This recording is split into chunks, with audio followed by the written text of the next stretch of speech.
بسم اللہ الرحمن الرحیم فحینئذ لا يدل على اشتراطها في الوسائل للصحة ولا على المقاصد أيضا۔ اب جب مصنف علیہ رحمت و رضوان نے بتا دیا کہ انما الاعمال بالنیات میں یہ جو حکم محذوف ہے، یہاں پر حکم دنیاوی مراد نہیں ہے بلکہ حکم اخروی مراد ہے، کیونکہ اس پر اجماع ہے کہ بغیر نیت کے ثواب و عقاب نہیں۔ تو جب یہ بات ہے تو یہ حدیث صحت کے لیے وسائل میں شرط ہونے پر اور مقاصد کے بھی صحیح ہونے کے لیے دلالت نہیں کرتی۔ یعنی انما الاعمال بالنیات، یہ حدیث اس بات پر دلالت نہیں کرتی کہ وسائل کے صحیح ہونے کے لیے نیت ضروری ہے، اور اسی طرح مقاصد کے صحیح ہونے کے لیے کیا ہے، نیت شرط ہے اور ضروری ہے۔ تو جب یہ حدیث نیت کے شرط ہونے پر دلالت نہیں کرتی، نہ تو وسائل میں اور نہ ہی مقاصد میں، وسائل جیسے وضو وغیرہ اور مقاصد جیسے نماز، روزہ، حج، زکوٰۃ، تو پھر کون سی دلیل ہے جو نیت کے شرط ہونے پر دلالت کرتی ہے، یعنی مقاصد میں؟ تو اس کے لیے دوسری دلائل ہیں جس کا ذکر آگے آتا ہے۔ البتہ ایک بات اور یہاں پر ہے کہ یہ حدیث جب دلالت نہیں کرتی ہے مقاصد میں نیت کے شرط ہونے پر، اسی بنیاد پر جب صاحب ہدایہ وغیرہ نے انما الاعمال بالنیات حدیث سے استدلال کیا کہ عبادات میں نیت شرط ہے، تو اسے علماء کرام نے قبول نہیں کیا، کیونکہ اصول کی کتابوں میں موجود ہے کہ یہ حدیث ظنی الثبوت والدلالہ کے قبیل سے ہے، اور یہ سنیت اور استحباب کا افادہ کرتی ہے، وجوب اور افتراض کا کیا ہے، یا فرض کا افادہ نہیں کرتی ہے۔ اور مقاصد میں کیا ہے، نیت ضروری ہے، لازم ہے، فرض ہے، بغیر اس کے وہ عبادت درست ہی نہیں ہوگی۔ تو ظنی الثبوت اور دلالہ سے استدلال کرنا کہ مقاصد میں نیت شرط ہے، یہ محل اشکال ہے، محل غور ہے۔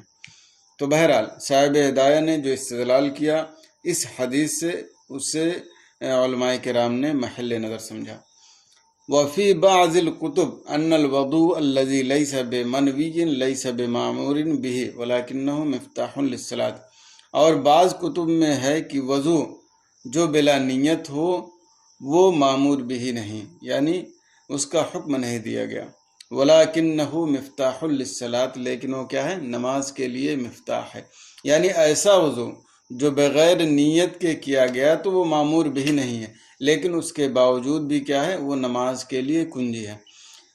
اسی پر اعتراض یہ ہوا کہ نماز کے لیے اس کا مفتاح ہونا کیسے ثابت ہوگا بغیر اس بات کے کہ اس کا حکم دیا گیا ہو؟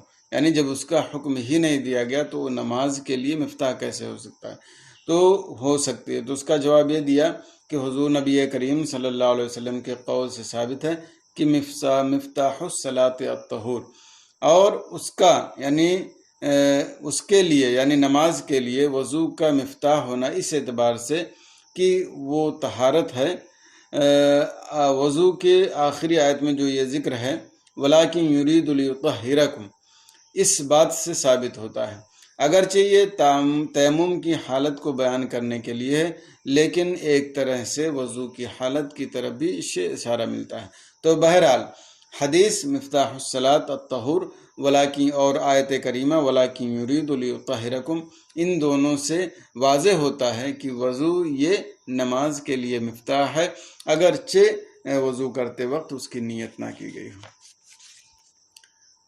وَإِنَّمَا اشْتُرِطَتْ فِي الْعِبَادَاتِ بِالْإِجْمَاعِ أَوْ بِآيَةٍ وَمَا أُمِرُوا إِلَّا لِيَعْبُدُوا اللَّهَ مُخْلِصِينَ لَهُ الدِّينَ حُنَفَاءَ، اور عبادات میں نیت شرط رکھی گئی اجماع کے ذریعے یا اس آیت کے سبب، وَمَا أُمِرُوا إِلَّا لِيَعْبُدُوا اللَّهَ مُخْلِصِينَ لَهُ الدِّينَ حُنَفَاءَ، ان لوگوں کو یہی حکم ہوا کہ اللہ کی بندگی کریں، نرے اسی پر عقیدہ لاتے ایک طرف ہو کر۔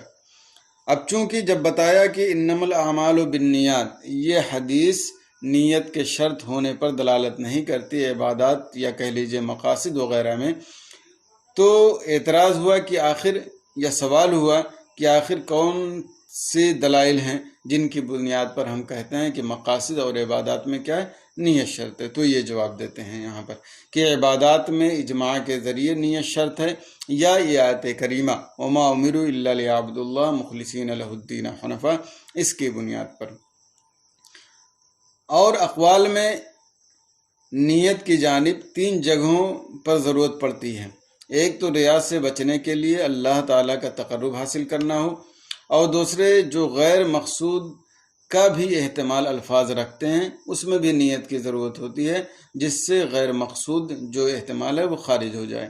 اور تیسرا یہ انشاء کا قصد کرنا تاکہ سبقت لسان بھی خارج ہو جائے، یعنی غیر ایمان اور طلاق میں، یعنی یہ سبقت لسان کا جو مسئلہ ہے کہ انشاء کا قصد ہو اور سبقت لسان کا اعتبار نہ ہو، یہ ایمان اور طلاق کے علاوہ میں ہے۔ ورنہ ایمان اور طلاق میں اگر سبقت لسان ہو جائے تو جو ظاہری لفظ ہے اسی کا اعتبار ہوگا، اس کے علاوہ نہیں، کہ وہ کہے میری نیت یہ تھی فلاں تھی فلاں تھی، اس کا اعتبار نہیں ہوگا۔ اب آگے مصنف علیہ رحمہ فرماتے ہیں والاول اوجہ لأن العباد فیہا بمعنی التوحید بقرینۃ عطف الصلاۃ والزکاۃ، پہلا زیادہ بہتر ہے۔ والاول کیا ہے؟ اوجہ، یعنی اجماع کی بنیاد پر اگر ہم یہ کہیں کہ عبادات میں نیت شرط ہے تو یہی زیادہ بہتر ہے، یہی زیادہ مناسب ہے۔ اور آیت سے استدلال کرنا کہ یہ نیت شرط ہے عبادات اور مقاصد وغیرہ میں، تو یہ زیادہ مناسب نہیں ہے۔ لأن العباد فیہا، کیونکہ عبادت اس میں توحید کے معنی میں ہے، نماز اور زکوٰۃ کے عطف کے قرینہ سے، یعنی جو آیت میں ذکر ہے لیعبدوا اللہ، یہاں پر مصنف علیہ رحمہ فرماتے ہیں کہ اس سے مراد کیا ہے؟ توحید ہے، کیونکہ آگے چل کر کے نماز اور زکوٰۃ کا ذکر کیا گیا ہے۔ تو جس چیز کا ذکر ہو چکا ہے پھر اس پر عطف کریں گے تو اس سے یہ درست نہیں ہے۔ تو اس سے یہ سمجھ میں آتا ہے کہ دونوں میں مغایرت ہے، یعنی لیعبدوا اللہ سے توحید مراد ہے، اور آگے جو چیزیں آ رہی ہیں وہ صلاۃ اور زکوٰۃ، یہ ساری چیزیں عبادات مراد ہیں۔ لیکن بہت سارے علماء نے یہاں پر یہ بھی واضح کیا ہے کہ یہاں پر خاص کا عام پر عطف ہے، زیادہ تاکید اور اہتمام کے طور پر، یعنی یہاں پر لیعبد اللہ میں عبادت ہی مراد ہے، پھر بعد میں جو ذکر ہے نماز اور زکوٰۃ وغیرہ کا، یہ خاص کو عام پر عطف کیا ہے، اور اس طرح کی صورتیں جائز ہوتی ہیں۔ نیز لأن العباد فیہا بمعنی التوحید بقرینۃ عطف الصلاۃ والزکوٰۃ، اس پر امام حموی علیہ رحمۃ و رضوان غمز العیون میں 1-2 اعتراض بھی ذکر کیے ہیں۔ وہ اس اعتبار سے کہ جب مصنف علیہ رحمہ نے فرمایا الاول اوجہ، تو اس سے پتہ چلتا ہے کہ اگرچہ پہلا بہتر ہے لیکن آیت سے کیا ہے؟ استدلال کر سکتے ہیں اپنے موقف پر۔ لیکن جب آپ بعد میں فرماتے ہیں لأن العباد فیہا بمعنی التوحید بقرینۃ عطف الصلاۃ والزکوٰۃ، اس سے یہ پتہ چلتا ہے کہ آیت سے استدلال کرنا درست نہیں ہے۔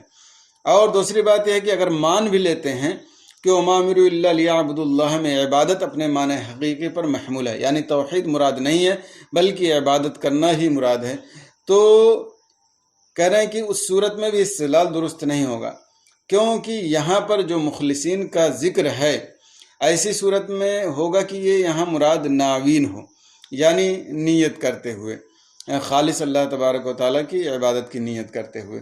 اور نیت جو ہے یا نوا جو ہے یہ خود بخود متعدی ہوتا ہے، حرف جر کا محتاج نہیں ہوتا، اور مخلصین کے بعد حرف جر کا ذکر ہے، اس لیے آیت کریمہ سے استدلال درست نہیں ہے۔ لیکن کہتے ہیں پھر امام حمیدی علیہ رحمہ، مگر یہ اگر کہا جائے کہ لام یہاں پر تعلیل کے لیے، لام متعدی نہیں ہے، تو اس صورت میں استدلال ہو سکتا ہے۔ بہرحال فلا تشترط في الوضوء والغسل ومسح الخفين وازالة النجاسة على حقيقية عن الثوب والبدن والمكان والاواني للصحة۔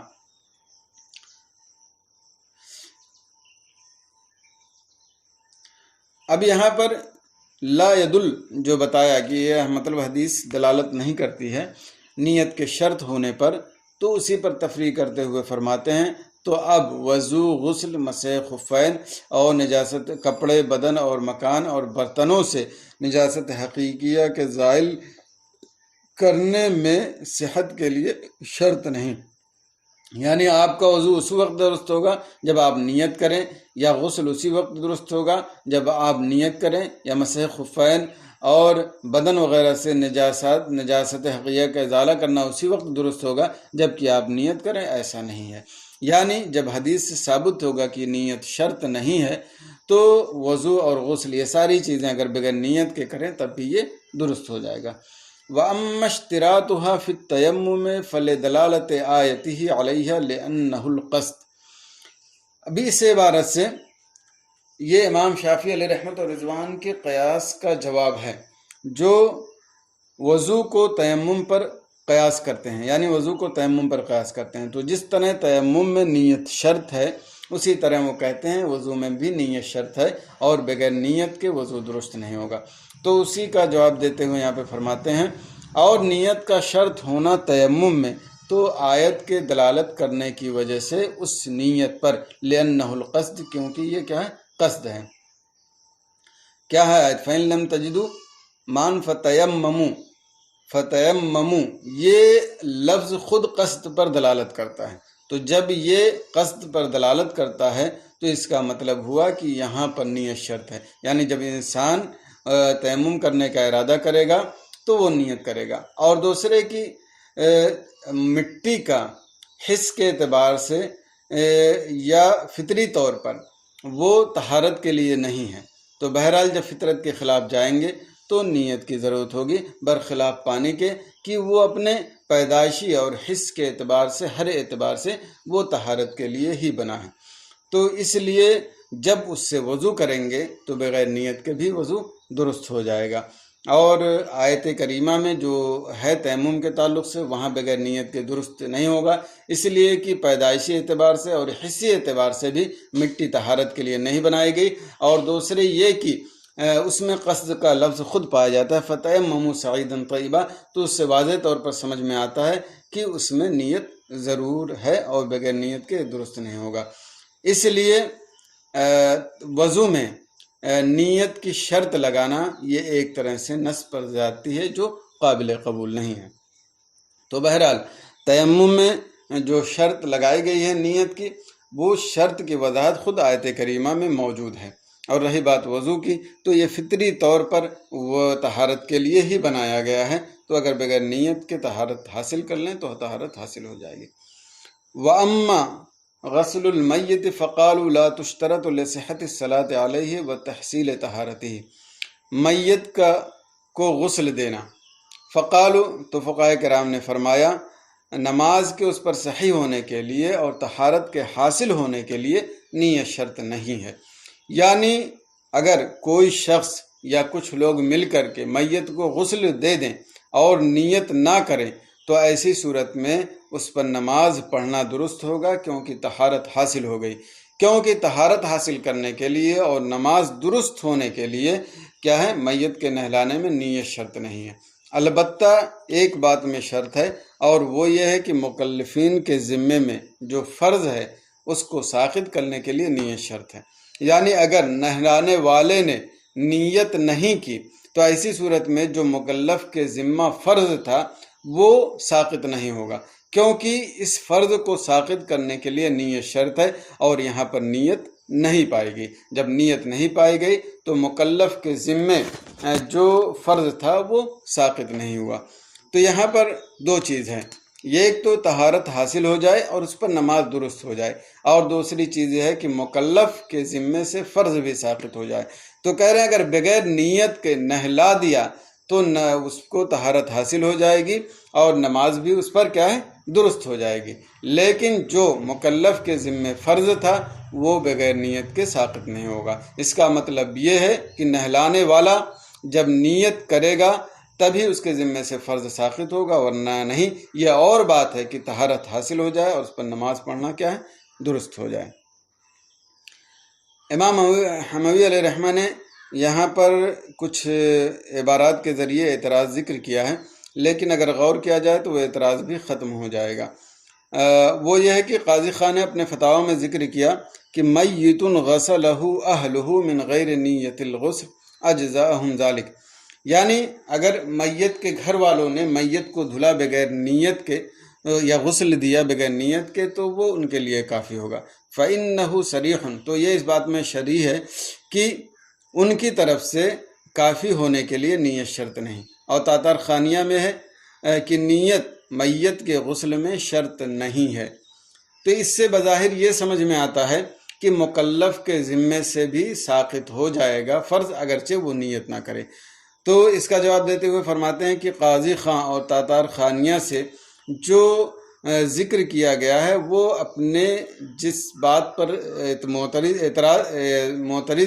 اعتراض کیا ہے، جس بات کو لے کر کے اس کی صراحت نہیں ہے، کیونکہ قاضی خاں کا قول جو ہے وہ یہ ہے کہ ان کو ان کی طہارت کے حق میں کافی ہوگا۔ یعنی یہ مطلب نہیں ہے کہ مکلف کے ذمے سے ساقط ہو جائے گا، بلکہ یہ مطلب ہے کہ طہارت کے لیے، میت کے طہارت کے لیے کافی ہوگا۔ اور جو تاتار خانیہ میں ہے کہ مطلب نیت میت کے غسل میں شرط نہیں ہے، تو مطلب یہ ہے کہ طہارت حاصل کرنے کے لیے شرط نہیں ہے۔ رہی بات یہ ہے کہ مکلف کے ذمے سے ساقط ہونا شرط نہیں، اس میں کوئی وضاحت نہیں ہے۔ تو بہرحال ساری عبارات سے اس بات کی وضاحت ملتی ہے کہ اگر میت کو بغیر نیت کے نہلا دیا گیا تو اس صورت میں کیا ہے، اس پر طہارت حاصل ہو جائے گی اور اس پر نماز پڑھا جا سکتا ہے، لیکن مکلف کے ذمے سے اسی وقت ساقط ہوگا فرض جب کہ وہ خود نیت کرے، بغیر نیت کے یہ فرض ساقط نہیں ہوگا۔ وَيَتَفَرَّعُ عَلَيْهِ أَنَّ الْغَرِيقَ يغسل ثلاثا في قول ابی یوسف وفي روایت عن محمد انه ان نوى عند الاخراج من الماء يغسل مرتين وان لم ينوي فثلاثا وعنه يغسل مرة واحدة كما في فتح القدیر۔ اور اس پر یہ متفرع ہوتا ہے کہ غریق جو ڈوب گیا ہے اسے امام ابو یوسف کے قول کے مطابق 3 مرتبہ دھلا جائے گا۔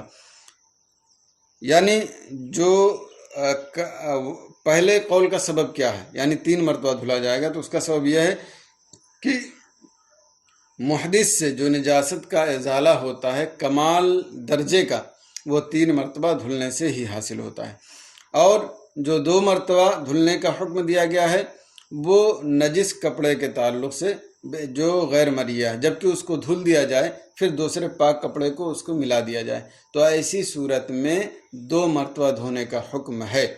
تو جب کوئی غریق ڈوبا، کوئی ڈوبنے والا ڈوب گیا اور اس کو نہلانے کی نیت سے نکال دیا گیا تو اس کو 2 مرتبہ اور دھل دیا جائے تاکہ کمال درجے کی طہارت حاصل ہو جائے۔ اور جو 1 مرتبہ حکم دیا گیا ہے وہ اس لیے کہ حدث کے زائل کرنے کے لیے 1 ہی مرتبہ کافی ہے، یعنی 1 مرتبہ اگر دھل دیا جائے تو حدث بہرحال زائل ہو جاتا ہے اگرچہ کمال درجے کا نہ پایا جائے، تو 1 مرتبہ بھی اگر دھل دیا گیا تو کیا ہے، طہارت حاصل ہو جائے گی۔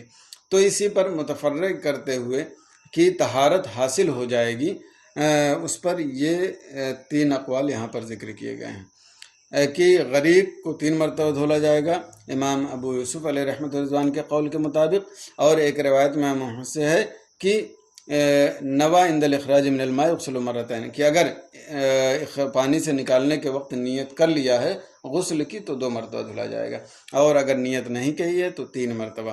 وعنہ یغسل مرة واحدة، اور امام محمد سے بھی یہ ایک روایت ہے کہ 1 ہی مرتبہ دھلا جائے گا، جیسا کہ فتح القدیر میں ہے۔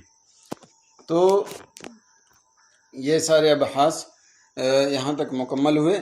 اب عبادات کے تعلق سے بتائیں گے کہ نیت شرط ہے کہاں پر، کہاں نہیں، کون سی چیز بغیر نیت کے بھی درست ہو سکتی ہے، یا ساری چیزوں میں نیت ضروری ہے۔ تو انشاءاللہ وہ ہم آئندہ اسباق میں پڑھیں گے۔ السلام علیکم ورحمۃ اللہ وبرکاتہ۔